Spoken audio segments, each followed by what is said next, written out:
Blessed morning everyone. So again, ito na po yung traktora natin. So, ito po yung ay second hand lang. Yanmar F155. 4-wheel drive po yan. Diesel. So yan.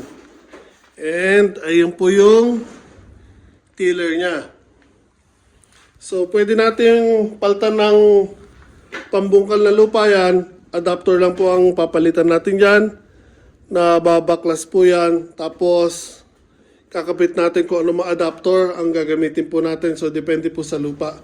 So for the meanwhile, okay lang po yung tiller kasi malalambot po yung lupa dito.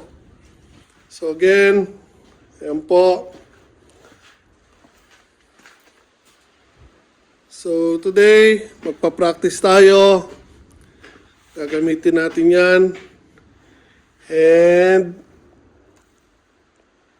hindi naka-indicate. Ayun.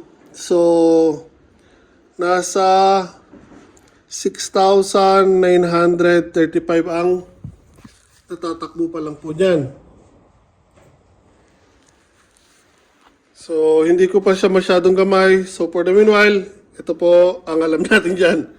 Meron po siyang 3-speed. Ayan po. 1, 2, 3, and reverse. So, yun ang clutch.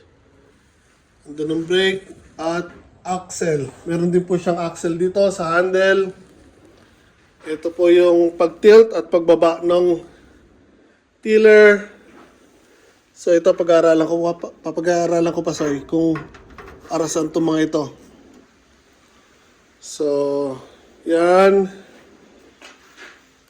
Today, mag-explore tayo dito kung paano to gamitin. So, mamaya share ko sa inyo pag nakuha na natin at papakita ko sa inyo kung paano natin gamitin.